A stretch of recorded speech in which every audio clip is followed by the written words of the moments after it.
وہ چوری کرنے والے ایک صاحب غوث پاک کی بارگاہ میں آ گئے، حضور غوث پاک کی بارگاہ میں آ گئے تو غوث پاک فرماتے ہیں کیا بات ہے؟ کہتے ہیں حضور مرید ہونا چاہتا ہوں جی۔ تو حضور غوث پاک کی بارگاہ میں آئے، بولے حضور میں آپ سے مرید ہونا چاہتا ہوں۔ کیا کرنے آئے تھے؟ سب نہیں بولو گے؟ مرید ہونا چاہتا ہوں۔ غوث پاک فرماتے ہیں کوئی بات نہیں، اپنا ہاتھ بڑھا۔ اس نے اپنا ہاتھ بڑھایا، غوث پاک نے اپنا ہاتھ بڑھایا۔ سنیں آپ، یہ واقعہ سید انصار القادری الجیلانی نے بیان فرمایا، یہ واقعہ واللہ بتاؤں آپ سے، یہ واقعہ ان کی زبان سے، یہ غوث پاک کے بیٹے ہیں، وہ واقعہ اس واقعہ بیان فرماتے ہیں۔ کہتے ہیں غوث پاک نے اپنا ہاتھ بڑھایا، اس نے بھی اپنا ہاتھ بڑھایا، اچانک اس نے اپنا ہاتھ پیچھے کھینچ لیا۔ غوث پاک فرماتے ہیں کہ مرید نہیں ہوگا؟ کہا مرید ہوں گا، میں مرید ہونے کے لیے آیا ہوں، لیکن میری دو شرطیں ہیں۔ کتنی؟ سب بولو بھائی، میری دو شرطیں ہیں۔ غوث پاک فرماتے بول تیری دو شرطیں کیا ہیں؟ اس نے کہا کہ میں چوری کرتا ہوں، چوری بند نہیں کروں گا۔ جو لوگ یہ کام کرتے ہیں خوش ہو گئے ہوں گے، اور یہاں تو سبحان اللہ کہنے کی ضرورت نہیں تھی بھائی، ٹھیک ہے سمجھ کے بیٹھے۔ اس نے کیا کہا؟ میں چوری کرتا ہوں، چوری بند نہیں کروں گا۔ غوث پاک فرماتے دوسری شرط کیا ہے؟ اس نے کہا میں نماز کی پابندی نہیں کرتا، نماز کی پابندی بھی میں نہیں کروں گا۔ غوث پاک فرماتے ہیں تجھے میں مرید نہیں کروں گا۔ کہا کیوں؟ کہا دونوں شرطیں شریعت کے خلاف ہیں۔ زور سے بولو شریعت کے خلاف ہیں کہ نہیں؟ زور سے بولو بھائی، شریعت کے خلاف ہیں کہ نہیں؟ بس ٹھیک ہے، آپ تائید کیجیے گا۔ تو وہی بات غوث پاک نے کہی، شریعت کے خلاف ہے، تجھے نماز کی پابندی کرنی پڑے گی اور تجھے چوری بند کرنا پڑے گا۔ اس نے کہا حضور مرید کر لیجئے۔ لاکھوں چور و چکوں کو آپ نے سنبھالا ہے، ایک اور صحیح، ایک اور صحیح سرکار، ایک کو اسی دامن میں چھپا لیجئے۔ فرماتے نہیں، اپنی دونوں شرطیں واپس لے۔ کہا حضور یہ ایک کمینہ آدمی ہے، اس کو رکھ لیں سرکار، ایک گنہگار اور صحیح، اسی چادر میں چھپا لے، ایک گنہگار اور صحیح۔ فرماتے نہیں، میں تجھے مرید نہیں کروں گا۔ اس نے کہا آپ کو آپ کی ماں کا واسطہ، مخدومہ فاطمہ ام الخیر کی عظمت کا واسطہ، آپ کو آپ کے خدمہ کا واسطہ، شیخ کا، دادا شیخ کا واسطہ۔ غوث پاک فرماتے ہیں تیری دونوں شرطیں مجھے منظور نہیں ہیں، ہاں اگر تو مجھ سے مرید ہونا چاہتا ہے تو ایک شرط میری بھی ہے۔ میاں دیکھیں دیکھیں اعظم بھائی، دیکھیں توجہ، آواز پہنچ رہی صاحب؟ بہت اچھا لگا ماشاءاللہ، بہت بہت شکریہ۔ کیا فرمایا؟ ایک شرط میری بھی ہے۔ اس نے کہا حضور ایک شرط آپ کی کہاں؟ کہا مجھے مرید تو کر لے، میں آپ کی سینکڑوں شرطیں مان لوں گا۔ غوث پاک فرماتے تو میری ایک شرط سنبھال نہیں پائے گا، ایک شرط سنبھال نہیں پائے گا۔ اس نے کہا حضور آپ بتائیں تو صحیح، بتائیں تو بس، مجھے مرید کر لے بس۔ غوث پاک فرماتے ہیں وہ ایک شرط یہ ہے کہ جب اذان کا وقت ہو جائے تو اذان دے دیا کرنا۔ آپ ہلکے میں لے رہے، آپ اسے ہلکے میں لے رہے، ابھی سمجھ میں آئے گا جب اونٹ پہاڑ کے نیچے آئے گا تو، سمجھے؟ اللہ معاف فرمائے۔ ابھی اصل میں وہ توبہ کی طرف مائل ہیں، اس لیے میں نے اونٹ کی مثال دی، ورنہ دینی نہیں چاہیے تھی نا۔ غوث پاک کی بات ہے، غوث پاک کے خادم ہیں۔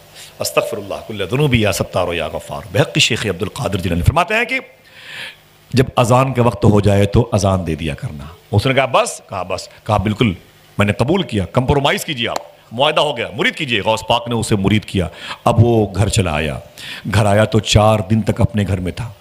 جیسے ہی محلے کی مسجد سے اذان کی آواز سنتا اپنے بھی گھر میں اٹھ جاتا، جلدی سے وضو کرتا اور اذان دیتا اور پھر چارپائی پہ سو جاتا۔ چوتھے دن بیوی نے کہا دماغ خراب ہے کیا تمہارا؟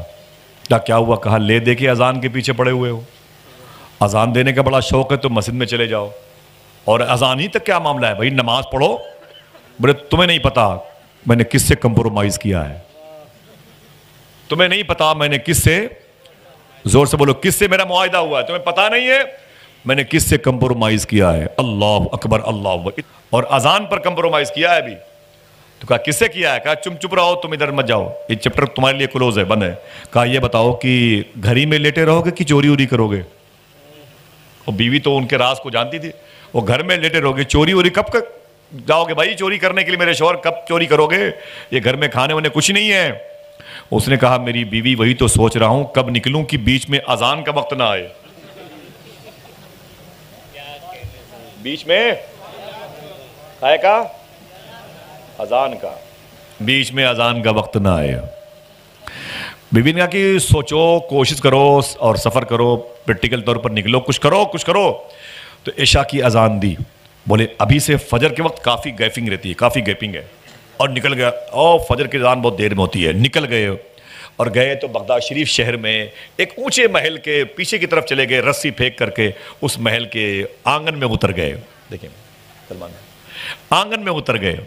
جب آنگن میں اترے تو آہستہ آہستہ اس کے خزانے والے کمرے کی طرف چلے گئے جہاں سونا چاندی ہیرے جواہر رکھے ہوئے تھے.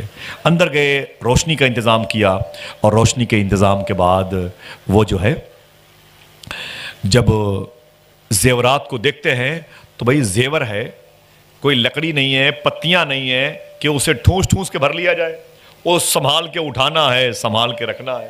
وہ چوری کر رہی، یوں اٹھایا سنبھال کے یوں رکھا، اس کو یوں اٹھایا. بہت ہی نازک چیز ہوتی ہے زیورات کی، سنبھال کے رکھنے میں بڑی دیر ہو گئی. جب ان کے مزاج کے مطابق چوری زیادہ ہو گئی، سامان زیادہ ہو گیا، تو انہوں نے اٹھا کر اسے کندھے پہ رکھا، اور جیسے اس خزانے والے کمرے سے نکل کے آئے نا آنگن میں، یاد آیا یار فجر کی اذان کا وقت ہو گیا. اب پھنسی، اب رسی پھنسی. اب لیکن وہ غوث پاک سے کمپرومائز کیا تھا نا بھائی. ہاں، اس نے وہیں بورا رکھا اسی محل کے بیچ آنگن میں، اسی محل کے بیچ آنگن میں اس نے اذان دینی شروع کر دی. سمجھ رہے ہیں؟ اور اس نے جب اذان دی، اب سنو کیا ہوا، پورا گھر جاگ گیا. جب دیکھا کہ پورے گھر والے جاگ گئے ہیں تو اس نے 2 رکعت کی نیت کر کے، آپ تو ہنس رہے ہو، اس کے دل سے پوچھو. سمجھ رہے؟ اب اس نے 2 رکعت کی نیت کر کے ہاتھ باندھ لیا. یہ سمجھا کہ شاید ادھر ہم 2 رکعت پڑھیں گے تو یہ سب وضو کر کے اپنے اپنے کمرے میں چلے جائیں گے، میں اپنا بورا لے کے جو زیور لے کے نکل جاؤں گا. لیکن اسے کیا پتا تھا، جیسے اس نے سلام پھیرا پیچھے کیا دیکھا، پوری صف لگی ہوئی تھی، مقتدیوں کی صف لگی تھی. ایک صاحب نے کہا حضور، کہا کیا بات ہے، کہا تکبیر کہوں؟ کہا دماغ نہ خراب کرو، چور کو حضور کہہ رہے ہو. کہا حضور کیسی بات کر رہے ہو، تکبیر کہوں؟ کوئی بات نہیں، تکبیر کہوں؟ ادھر دیکھتے رہیے، دیکھتے رہیے، ادھر نہیں دیکھو گے تو پھر کہیں بھی دیکھنے کے لیے پھر سنیں آپ، تکبیر کہوں؟ تو اس نے کہا تمہیں نہیں پتا میں چور ہوں. ارے حضور کیسی بات کرتے ہو، آپ اللہ والے لوگ ہیں اور آپ کہہ رہے میں چور ہوں. او پھنسا ہوا ادھر وہ پھنسا ہوا تھا. ادھر غوث پاک اپنے محلے میں، بابو شیخ میں، اپنے حجرے میں اپنے غلاموں کے ساتھ بیٹھے ہوئے اچانک مسکرانے لگے. آپ بھی مسکرا دیں بھائی، سب محبت سے کہتے ہیں سبحان اللہ. اپنی حجرے میں غوث پاک اچانک مسکرانے لگے. جب مسکرائے تو خادموں نے پوچھا حضور کیا بات ہے، کیوں اچانک مسکرائے اور ہنسے؟ فرماتے ہیں پھنس گیا. کیا فرمایا؟ آپ میں بھی کچھ لوگ آگے پھنس گئے ہیں. کیا فرمایا غوث پاک نے کہ پھنس گیا؟ سمجھ گئے؟ کہا حضور کون پھنس گیا؟ کہتے ہیں وہ جو مجھ سے آیا تھا مرید ہونے کے لیے، وہ پھنس گیا. ارے اس کی دونوں شرطیں ادھر پڑی ہوئی ہیں، میں نے دونوں شرطیں قبول نہیں کی لیکن میری ایک مان کے پھنس گیا. اذان دافع البلا ہے، اذان دے کے بلاؤں کو دور کیا جاتا ہے. لوگ اذان دے کے نکل جاتے ہیں، وہ اذان دے کے پھنس گیا. حضور اگر پھنس گیا ہے تو نکال لیجئے. فرمایا نکلے گا، ابھی پھنسا ہوا ہے.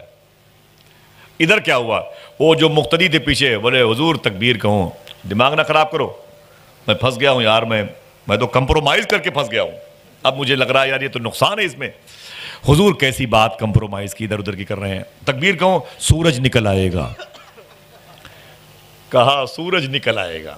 اتنا سنا تو جھلا کے بولا غصے میں، اچھا ٹھیک ہے تکبیر کہو تم. تو گھر کے لوگوں نے، زیورات کے مالکوں نے تکبیر کہی، زیورات کے چور نے نماز پڑھائی. لیکن پھر بھی دل کہتا ہے کاش انہی مقتدیوں میں ہم بھی ہوتے. آئے کاش انہی مقتدیوں میں ہم بھی ہوتے. سبحان اللہ، محبت سے کہہ دو سبحان اللہ. اللہ اکبر. اس نے نماز پڑھائی. نماز کے بعد جب سلام پھیرا تو سارے گھر کے لوگ جمع ہو گئے. کوئی اس کے ہاتھ چومتا، کوئی اس کے ہونٹوں کو چومتا، کوئی اس کے پیروں کو چومتا. بڑی مبارکبادیاں ملتی رہیں، بڑی مبارکبادیاں. اس نے جھلا کے کہا یار تم لوگ تو میرے پیچھے پڑے ہوئے ہو. کہا کیا ہوا؟ کہا تمہیں پتا نہیں میں چور ہوں، چور. تمہیں یقین کیسے پڑے؟ آؤ تمہیں دکھاتا ہوں پروف، ثبوت، دلیل، ٹھوس دلیل دیتا ہوں۔ کہا کیا ہے؟ کہا دیکھو اس بورے میں تمہارے گھر کے زیورات ہیں کہ نہیں ہیں، دیکھو اس بورے میں تمہارے گھر کے زیورات ہیں کہ نہیں ہیں۔ بولے کہ گھر کے زیورات تو ہیں۔ بولے یہاں کیسے آ گئے؟ بولے وہ میں چوری کرنے کے لیے آیا تھا، اس سے پتا چلا میں چور ہوں، مجھے حضور اور امام اور کیا کیا بنا رہے ہو۔ تو گھر کے لوگوں نے کہا حضور نا نا نا نا، آپ نے اپنی ولایت پر چوری کا پردہ ڈال رکھا ہے۔ اللہ کی طرف سے محبت ہوتی نا، آپ نے اپنی ولایت پر چوری کا پردہ ڈال رکھا ہے، آپ نے اپنی ولایت پر چوری کا پردہ ڈال رکھا ہے، آپ بڑے اللہ والے ہیں، آپ چور نہیں ہیں۔ بولے یار تمہیں کیسے یقین پڑے کہ میں چور ہوں؟ تو کہتے ہیں کہ حضور آپ بار بار کہے جا رہے ہیں کہ میں چور ہوں، میں چور ہوں، یہ بتاؤ کیا چور چوری کرنے کے بعد اذان بھی دیتا ہے؟ بولے یار کیا بتاؤں میں تمہیں، کیسے بتاؤں کہ یہ تو ان سے میں مرید ہونے کے لیے گیا تھا، وہ کمپرومائز میرا مہنگا پڑ گیا ہے، جو آج تم سب جاگ گئے ہو مجھے امام بنا دیو۔ لوگوں نے کہا حضور نانا آپ اللہ والے ہیں، آپ کے پیروں کا دھون دیواروں پہ چھڑک دوں برکت ہوگی، آپ کو دیکھنا بھی ثواب ہے، آپ کے پاؤں کا جو غسالہ ہے نا اسے پینے کا دل کہتا ہے، مریض پئیں گے شفا پائیں گے، آپ اللہ کے مقرب بندے ہیں اور اللہ کے دوستوں میں شامل ہیں۔